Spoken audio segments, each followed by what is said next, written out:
PCB nih teman-teman, selamat hari Minggu. Jadi hari Minggu ini, tanggal 29 Maret, hari ini kita memperingati hari Minggu Palma. Hari ini gereja merayakan hari yang penting dalam kehidupan beriman, yakni perayaan hari Minggu Palma yang merupakan awal dari perayaan Pekan Suci. Peristiwa ini mengajak kita untuk mengiringi perjalanan Yesus memasuki Yerusalem.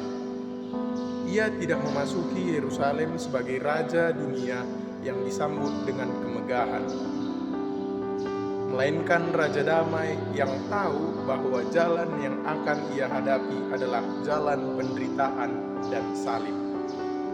Injil Matius 21 ayat 1-11 yang dibacakan sebelum memasuki gereja mengisahkan Yesus yang dielu-elukan dengan daun palma dan sorak-sorai untuk menyambut kedatangannya. Hosanna bagi anak Daud, diberkatilah dia yang datang dalam nama Tuhan. Yesus tahu bahwa di tengah sorak-sorai tersebut akan ada penderitaan yang menantinya, tetapi ia tetap melangkah untuk menghadapi penderitaan tersebut. Memang benarlah demikian bahwa sorak-sorai Hosanna yang begitu meriah ternyata tak lama kemudian berubah menjadi sorak-sorai yang begitu riuh, salibkan dia. Saudara-saudari yang terkasih, melalui peristiwa ini kita mengetahui bahwa Yesus datang ke Yerusalem bukan untuk merayakan kemenangan, melainkan untuk menghadapi penderitaan demi keselamatan manusia. Yesus tahu bahwa di dalam kota tersebut ia tidak hanya ditangkap, tetapi juga disesat, diludahi, dan disalibkan. Ia tidak lari meskipun hal itu mungkin. Ia tidak mengelak sekalipun hal itu dapat dilakukannya. Namun ia justru memilih menempuh jalan tersebut, yakni jalan salib demi ketaatannya kepada Bapa dan cintanya kepada manusia. Dalam kehidupan sekarang, banyak orang mengikuti Yesus karena sukacita, hanya karena sorak-sorai Hosanna seperti di Yerusalem.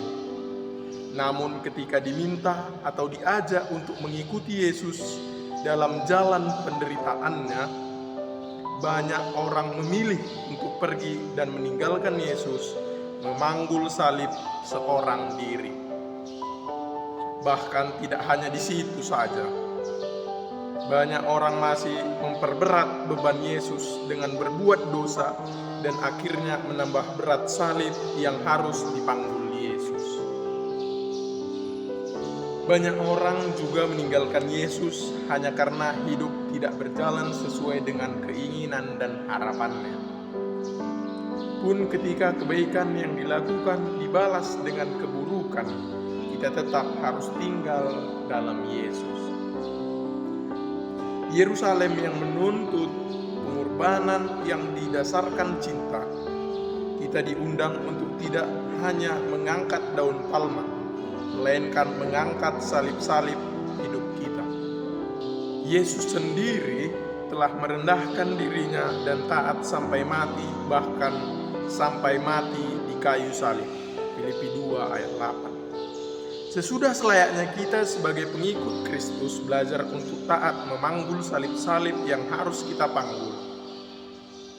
Bukan dengan terpaksa, tetapi dengan sukarela dan penuh sukacita karena cinta akan Yesus yang lebih dahulu mengorbankan diri bagi manusia.